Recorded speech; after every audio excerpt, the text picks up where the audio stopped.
Muhammad could not have known these facts about human development in the 7th century because most of them were not discovered until the 20th century. This is a leech, and this is the human embryo, about 23 days. I think you have to agree that the similarity between these structures is amazing. The key word in both is al-Ghaib. At this stage is known to no one except Allah.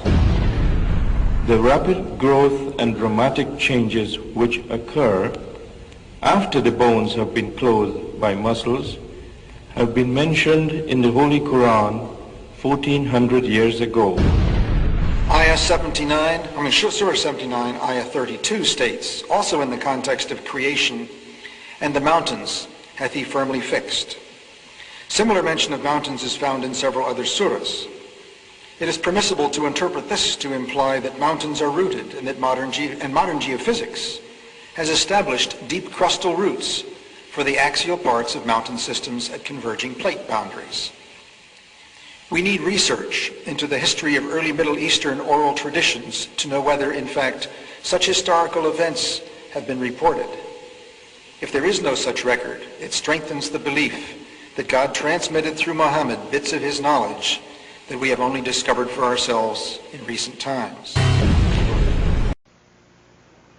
Thinking of many of these questions and thinking where Muhammad came from, he was after all a Bedouin. I think it is almost impossible that he could have known about things like the common origin of the universe, because scientists have only found out within the last few years, with very complicated and advanced technological methods, that this is the case. Somebody who did not know something about nuclear physics 1400 years ago could not, I think, be in a position to find out from his own mind, for instance, that the earth and the heavens had the same origin, or many other of the questions that we have discussed here.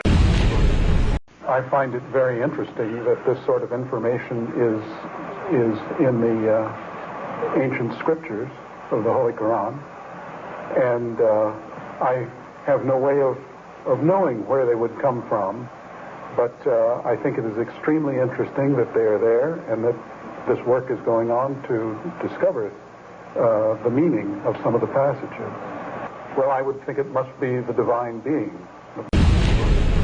In a relatively few ayah is contained a rather comprehensive description of human development from the time of commingling of the gametes through organogenesis. No such distinct and complete record of human development, such as classification, terminology, and description, existed previously. In most, if not all instances, this description antedates by many centuries the recording of the various stages of human embryonic and fetal development recorded in the traditional scientific literature. Muhammad was a very ordinary man. He couldn't have read, he didn't know to write. In fact, he was illiterate. And we're talking about 1,200 years ago. You have someone, a literate person, making profound pronouncements and statements that are amazingly accurate of a scientific nature. And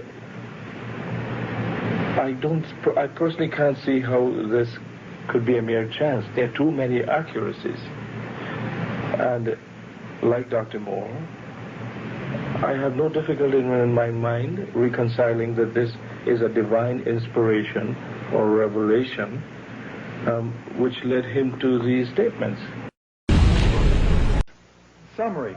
The Quran describes not only the development of external form, but emphasizes also the internal stages, the stages inside the embryo of its creation and development, emphasizing major events recognized by contemporary science. Thank you for your attention. As a scientist, I can only deal with things which I can specifically see. I can understand embryology and developmental biology. I can understand the words that are translated to me from the Qur'an. As I gave the example before, if I were to transpose myself into that era, knowing what I do today and describing things, I could not describe the things which were described. I see no reason, I see no evidence for the fact to refute the concept that this individual, Muhammad, had to be developing this information from someplace. So I see nothing here in conflict with the concept that divine intervention was involved in what he was able. Actually, I'm very much impressed by finding true astronomical facts in Quran. And for us, we modern astronomers have been studying very small fields of the universe.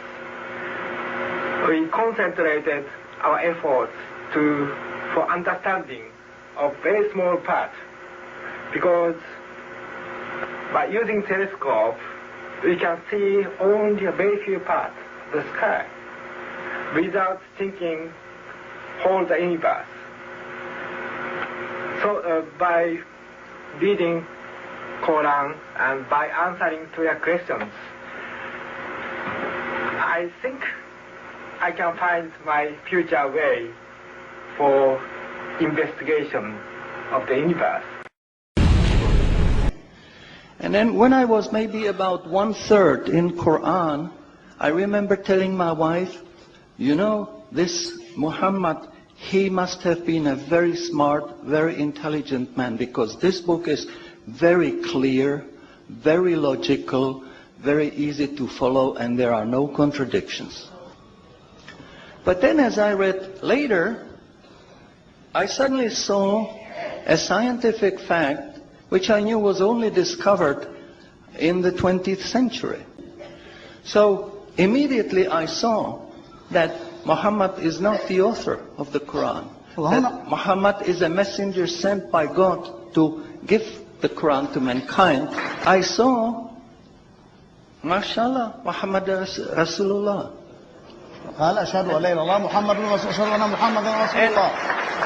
So I said, mashallah, I'm a Muslim. It is a great pleasure and an honor for me to introduce to you an eminent scientist and a scholar of Quran, Dr. Maurice Bucaille, pronounced as Maurice Bucaille. Am I right, doctor? Doesn't matter. Okay. Is a native of France. He is a medical doctor and his specialty is surgery. Ladies and gentlemen, Assalamu alaikum. There is no human work prior to modern times that contains statements which were equally in advance of the state of knowledge at the time they appeared, and which might be compared to the Quran. 1,400 years ago, when the world was immersed in darkness, the Quran was revealed, which brought light to a beleaguered world. And whereas the earlier books came with many scientific mistakes, due to the hand of man having delved into them, the Quran had none of these contradictions. The world thought there could be no reconciliation between religion and science. But the Quran mentioned many scientific facts in great detail, like how a human being developed in the mother's womb, and described other scientific facts which amaze the world's renowned scientists and scientific community.